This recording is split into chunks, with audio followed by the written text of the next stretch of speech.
Assalamualaikum warahmatullahi wabarakatuh. Salam sejahtera buat kita semua. Salam sehat. Mudah-mudahan Anda sehat semua, tidak terpapar oleh COVID-19. Oke, kali ini nama saya Umar Basadim. Saya akan membawakan materi kuliah yang kelima ini yang akan membahas tentang kurva IS. Dalam pertemuan ini, ya, kurva IS adanya di pasar barang. Jadi pasar barang dan kurva IS. Seperti Anda ketahui, kita punya 3 pasar, ya, ada pasar barang, pasar uang, dan pasar tenaga kerja. Oke, ya, kita akan mulai. Tapi sebelum itu, saya akan review dulu sedikit tentang hal-hal yang bisa mengantarkan ke tempat ini, ke pembahasan ini. Oke, ya. Jadi Anda selalu harus masang ini.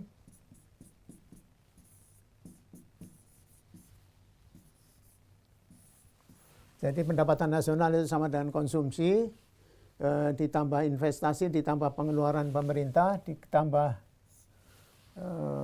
ekspor, dikurangi impor. Tugas pemerintah adalah meningkatkan ini, meningkatkan pendapatan nasional ini, meningkatkan Y. Caranya bagaimana? Caranya gampang, pilih aja salah satu mana yang ditingkatkan, ya. Nggak boleh meningkatkan C, boleh meningkatkan G, boleh meningkatkan X, boleh menurunkan M. Oke.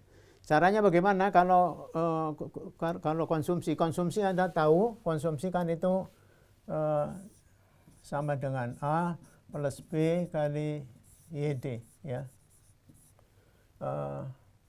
Anda tahu A ini adalah konsumsi ketika pendapatan nasional 0. Jadi meskipun Anda tidak punya pendapatan, Anda berkonsumsi. Ya, itu namanya konsumsi yang otonom, yang tidak tergantung pendapatan nasional. Sedangkan B ini adalah tambahan konsumsi akibat tambahan pendapatan. B itu adalah tambahan konsumsi akibat tambahan pendapatan. Atau ditulis delta C dibagi dengan delta Y. Ya. Jadi kalau Anda dapat tambahan pendapatan 100, kemudian Anda konsumsikan 80, maka delta C dibagi dengan yang 80 itu dibagi dengan 100. Jadi misalnya Anda dapat tambahan pendapatan 100, yang Anda konsumsikan adalah 80 ini, maka delta ini B-nya itu adalah dibagi 100, maka Anda akan ketemu 0,8. 0,8 ini adalah B itu, artinya apa? B itu marginal propensity to consume, MPC namanya, ya. Marginal propensity to consume, kecenderungan mengkonsumsi marginal. Apa artinya itu? Artinya tambahan konsumsi akibat tambahan pendapatan, ya. Oke.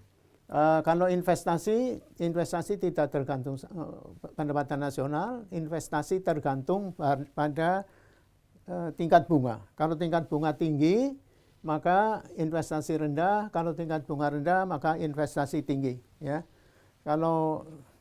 Jadi sekali lagi, kalau investasi itu tergantung dari tingkat bunga. Untuk sementara kita batasi pada itu. Seterusnya nanti kita akan tahu bahwa investasi juga tergantung pada kondisi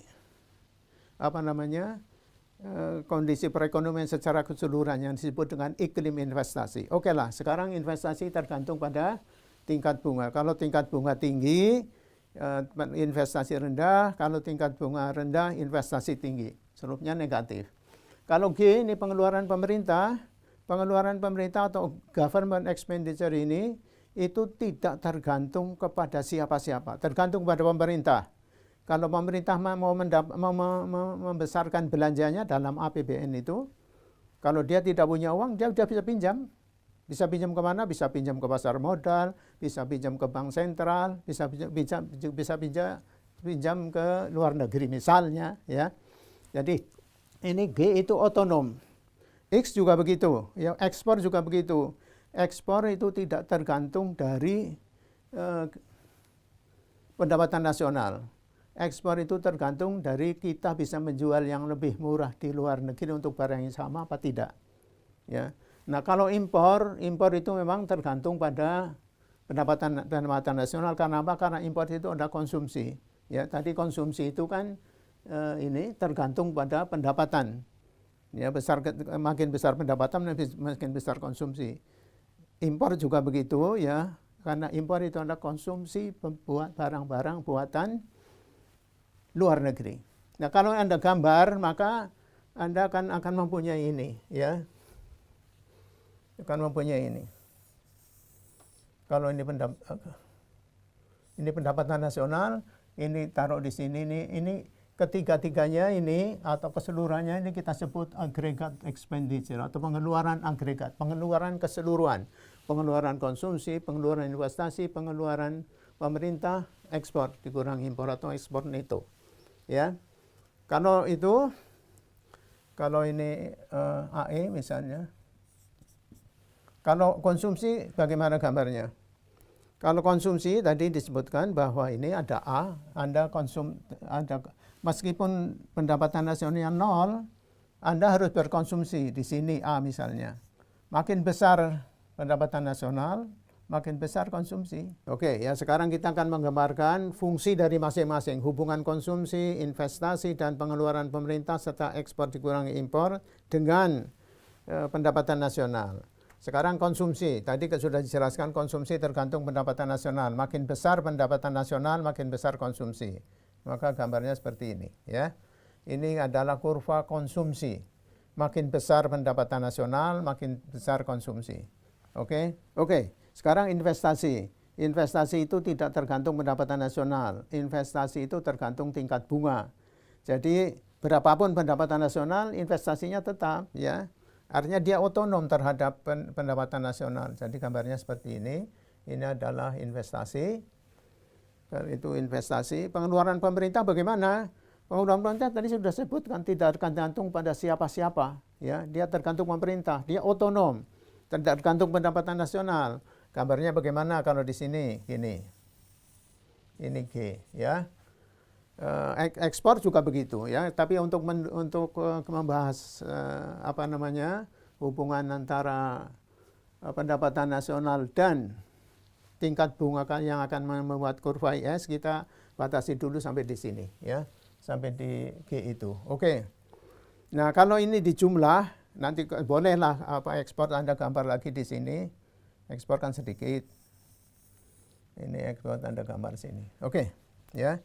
Kalau ini dijumlah misalnya ini 10, ini 20, ini 30, ini 40, maka dijumlah 10, 20, 30, sama ini Anda akan memperoleh kurva ini.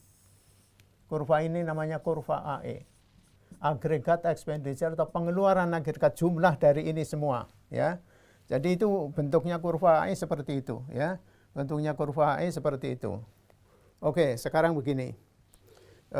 Kita gambar dulu. Ini kurva AE, ini Y, ini AE, aggregate expenditure. Jadi isinya tadi ya, isinya ini yang ditulis di atas itu. Oke. Kita akan membuat garis keseimbangan. Nah, di garis ini pendapatan nasional sama dengan pengeluaran agregat. Ya, pendapatan nasional sama dengan AE. Nah, tadi gambarnya bagaimana ini? Gambar A ini kita pindahkan ke sini. Ini garis keseimbangan ya. Kalau ini 45% sudutnya, 45 derajat maksud saya. Ya. Ini. Jadi kalau ini 10 ya di sini 10. Oke. Tadi kurva A-nya kita pindahkan ke sini ini yang sudah digambar. Ini AE. Ya. Ini adalah apa? Ini keseimbangan ekonomi. Ya. Di sini perekonomian bukan keseimbangan, artinya tadi ini sebetulnya disebut full employment juga. Oke.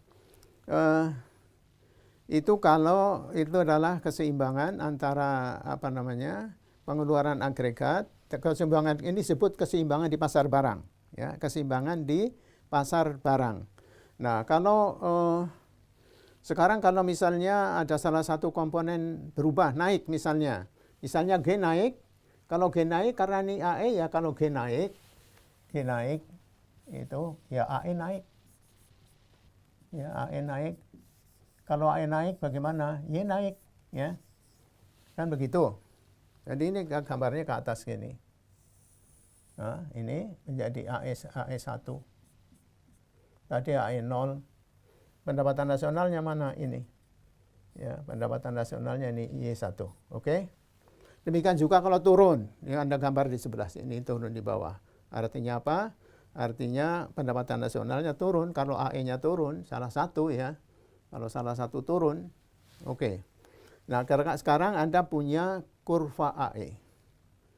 Nah, dari kurva AE ini, kita akan menurunkan kurva IS. Ini adalah keseimbangan di pasar barang, ya. Jadi kita akan mencari hubungan antara tingkat bunga dan pendapatan nasional, ya, di pasar barang.